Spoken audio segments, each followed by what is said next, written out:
Hey everyone, I'm Megan. Before I dive into my story, please make sure to like and subscribe for more tales. Growing up, I always felt like I was living in the shadow of my sister Lily. No matter how hard I studied, how many trophies I brought home, or how much I accomplished, it was like I was invisible. Lily was the star, the golden child, and our parents never let me forget it. Even in high school, where I was at the top of my class and captain of the track team, you'd think I'd get some recognition, right? Wrong. Every dinner conversation revolved around Lily's latest bakery projects or her weekend plans. If I dared to share something about my day, I'd get a patronizing, "That's nice, Megan," before the conversation would snap right back to Lily. It wasn't just annoying. It hurt deeply. To cope, I threw myself into my studies and focused solely on my own life. When the time came, I landed a full-ride scholarship to college. My best friend's dad, seeing how things were at home, offered to help with any additional expenses. Honestly, he's been more of a father to me than my own ever was. One day, while I was packing for college, my mom came into my room with that look on her face, the one she gets when she wants something. "Megan, we need to talk," she said, sitting down on the edge of my bed. "What is it?" I asked, keeping my eyes on my packing. "It's about Lily," she started. "Her bakery isn't doing well, and we've had to take some financial risks to keep it afloat." I zipped up my suitcase and faced her. "What does that have to do with me?" "We've taken out a third mortgage on the house," she confessed, "and we're struggling to make ends meet. We need you to reconsider your scholarship, maybe stay home and help out with the family business." I couldn't believe what I was hearing. All these years they hadn't invested a dime in my future, but now they expected me to give up my dreams for Lily? "No," I said firmly. "I've worked too hard for this. I'm going to college." The conversation that followed was a blur of shouting and tears. My dad called me selfish, and Lily accused me of trying to ruin her life, but I stood my ground. Moving day finally came, and as I loaded up my car, I felt a weight lift off my shoulders. I was finally getting out, starting my own life on my terms. As I drove off, I didn't look back. I knew the road ahead would be tough, but for the first time, it was mine to shape. One chilly autumn evening, I was in my dorm room, halfway through a sociology essay when my phone rang.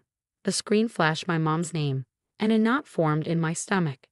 I hadn't spoken to my parents since I left home, and I wasn't eager to start now. But curiosity got the better of me, and I answered. "Hello. Megan, we need to talk." Mom's voice was strained, heavier than usual. "It's about the family." I paused, taking a deep breath to steady myself. "What's going on?" "It's your sister's business. It's failing, Megan. We've tried everything. It's just not working. We're in trouble." I felt a twinge of sympathy for Lily, but it was quickly overshadowed by apprehension about what they might ask of me. "I'm sorry to hear that, but I don't see how." "We took out a third mortgage to keep the bakery afloat." She cut in, her voice desperate. "We're drowning in debt, and we need your help." The words hit me like a ton of bricks.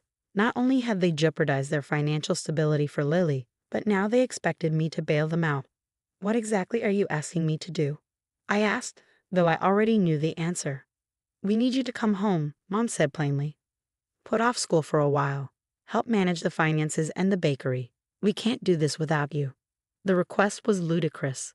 They wanted me to give up everything I had worked for, everything I had escaped from, to save them from decisions I had no part in. Anger flared up inside me, but I kept my voice calm. "No, Mom, I won't do that. I'm not leaving school." There was a pause on the line, a heavy silence that seemed to stretch on forever. Then my dad's voice came through, harsh and accusatory. "You're going to let your family fail after all we've done for you." The irony of his words was almost laughable. "All you've done?" "Seriously?" I countered. "I'm on a scholarship, Dad, one I earned without any help from you. I've made it clear where I stand." Mom tried again, her voice softer this time. "Megan, please think of it as helping your sister. You wouldn't want her to suffer, would you?" But I was done being manipulated. "Lily needs to sort out her own problems. I have my future to think about." "You're being incredibly selfish, Megan," Dad snapped. "You're a part of this family whether you like it or not." "I am," I replied, "but I'm not sacrificing my dreams for Lily's mistakes. I'm sorry you're in this situation, but it's not my responsibility to fix it." The conversation ended shortly after, with Dad muttering something about disappointment before hanging up. I sat there, phone in hand, feeling both liberated and alone. It was the first time I had stood up to them so definitively. It felt right, though it also stung. I turned back to my essay, but my mind was elsewhere. I knew this wouldn't be the end of it. They would come after me, try to guilt me into submission. But I was ready for it. For the first time in my life, I was truly ready to fight for myself. It was just another Tuesday, bustling with the usual campus energy. Students were milling about between classes, and I was at the student center, grabbing a coffee before my next lecture, when I felt a sudden chill. Looking up, my heart sank. Standing across the room were my parents and Lily, their faces grim. I hadn't expected them to come here, to my world. As they approached, I could feel the eyes of everyone around us, curious about the impending drama. Mom was the first to speak, her voice loud enough to draw even more attention. "Megan, we need to talk now." Taking a deep breath, I stood my ground. "We can talk, but I'm not changing my mind." Dad's face was red with frustration. "You're really going to embarrass us like this in front of everyone?" "It seems you're doing a fine job of that yourselves," I replied, my voice steady despite my racing heart. Lily then stepped in, her tone mocking. "Look at Megan, everyone, too good for her own family now that she's a college girl." I clenched my fists, fighting to keep my composure. "This isn't about being too good, Lily. This is about me living my life, not cleaning up your messes." The conversation escalated quickly, voices rising. Mom pleaded, tears in her eyes. "Megan, please, we're your family. You can't turn your back on us." "You turned your back on me a long time ago," I shot back, "when you decided that Lily's bakery was worth more than my future." Dad scoffed, shaking his head. "You're just jealous. Jealous of Lily's success." "Success?" I laughed bitterly. "Is that what you call bankruptcy and a third mortgage?" Patrons of the student center were now openly staring, whispers circulating. The humiliation was palpable. But I couldn't let them win. "I am not responsible for Lily's business failures. I am not responsible for your poor financial choices. I am only responsible for myself." Mom's voice cracked as she said, "You're being selfish, Megan. When will you see that?" "No, Mom, I'm being sensible. You may not understand that, but I have to look out for my own future, because it's clear you won't." The argument reached a fever pitch, with Dad calling me a disappointment and Lily accusing me of ruining the family. As they stormed out, Dad threw down a crumpled bill on the table, not nearly enough to cover their order. It was just like them to leave a mess for me to clean up. As they left, the weight of their words hung heavy in the air. I felt the stares, the judgment from those who didn't understand. But among those looks, I saw others, nods of support from peers who respected my courage. I sat back down, my coffee untouched and cold, feeling both defeated and victorious. I knew then that standing up for myself would mean losing them. But perhaps that was the price of finally being free. As the chatter resumed around me, I realized this confrontation was a turning point. There was no going back, only forward. After the confrontation with my family at the student center, I felt emotionally raw and drained. Needing a change of scenery and some comfort, I headed to the one place I always felt welcomed. The little diner just off campus where I was a regular. The bell above the door jingled as I entered, a familiar and comforting sound. The warm, inviting smell of coffee and freshly baked pies enveloped me. This was my refuge, a place where I could just be Megan, not a pawn in my family's drama. As I slid into my usual booth, Jenny, one of the owners, noticed the distress on my face right away. She came over with a concerned look, a pot of coffee in hand. "Hey Megan, rough day?" she asked as she poured me a cup. I nodded, managing a small smile. "You could say that." Jenny sat across from me, her expression sympathetic. "Want to talk about it, or I can just sit here and listen." Taking a deep breath, I prepared to finally share my story with someone who truly cared. I recounted the entire ordeal, the unexpected visit from my parents and Lily, the heated argument, their harsh accusations, and how they left me feeling exposed and humiliated in front of my peers. As I spoke, Jenny's frown deepened, her eyes reflecting a growing indignation on my behalf. "That's just not right, Megan," she said, her voice firm with conviction. "You've always been kind and hardworking. You don't deserve any of this." At that moment, Tom, Jenny's husband and co-owner of the diner, joined us with a plate of my favorite chocolate chip cookies. He'd overheard a bit of our conversation and slid the plate in front of me. "You know, kid," he began, "blood isn't always family. Sometimes family is the people who stand by you when the storm hits. His words, simple yet earnest, struck a deep chord within me. Here were these two wonderful people who knew little about my personal life until now, showing me more parental care and understanding than my own family had in years. Jenny squeezed my hand gently, her warmth and sincerity palpable. "We're here for you, Megan," she reassured me. "Whatever you need, you're part of our diner family and we look out for each other." Tears welled up in my eyes as I felt overwhelmed by their kindness and support. "Thank you, both of you," I managed to say, my voice thick with emotion. "It means more than you know." As we continued talking, the warm environment of the diner, along with the gentle clatter of dishes and the murmur of conversations around us, gradually lifted my spirits. It reminded me that there were people who valued and appreciated me for who I was.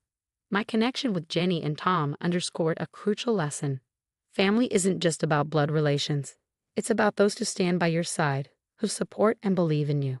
Rejuvenated by their encouragement, I left the diner that evening with a renewed sense of purpose and determination.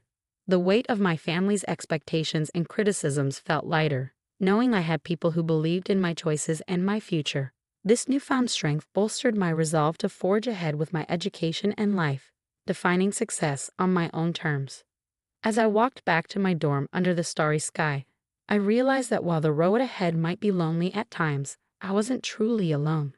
The support from unexpected quarters like Jenny and Tom had given me a surrogate family, a safe harbor in the storm, and for that, I was profoundly grateful.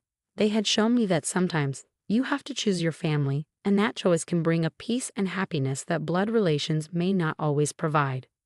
Months rolled by, each one bringing me closer to my goals. My grades were excellent, I was involved in key campus activities, and I had started an internship that promised a bright future. As I thrived academically and personally, I felt a sense of pride and accomplishment that was entirely my own creation. This new chapter of my life was marked by independence and genuine support from friends and mentors who believed in my potential.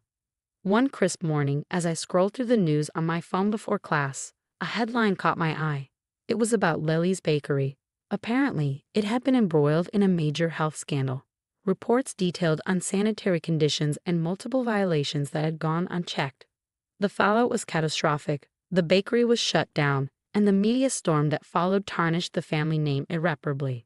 Sitting in the quiet of the library, a complex mix of emotions washed over me.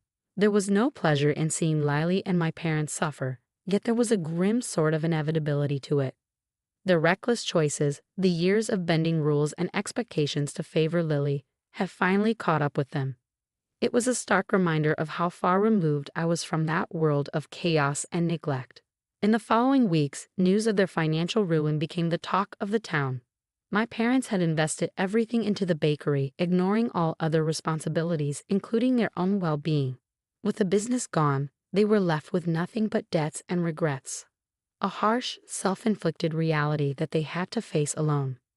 Despite the turmoil back home, my life on campus was flourishing. I reflected on the stark contrast between my steady rise and my family's dramatic fall. It wasn't just about financial or social standing. It was about personal integrity and making choices that aligned with my values and ambition. I had chosen a path of hard work and honesty, distancing myself from the toxic dynamics that had dominated my early life. One evening, as I discussed my future plans with my mentor, Professor Hawkins, he remarked on the resilience and determination I had shown. "Megan, it's not just about surviving the storm," he said thoughtfully. "It's about finding a way to dance in the rain." His words resonated deeply with me. Yes, I had endured much, but more importantly, I had grown. I had built a life that was not defined by my family's expectations or failures, but by my own successes and the community I had chosen. As I walked back to my dorm that night, the campus paths illuminated by the soft glow of street lamps, I felt a profound sense of peace. The struggles with my family seemed like a distant storm, one whose echoes no longer reached me. In its place was a quiet confidence in my own abilities and choices.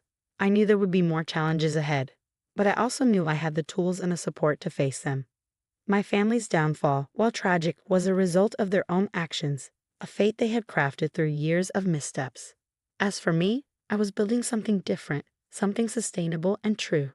As I closed the door to my room, A smile touched my lips. It was the smile of someone who had not just survived, but thrived, someone who had taken control of her destiny and was ready to face whatever the future held with open arms and an unbreakable spirit.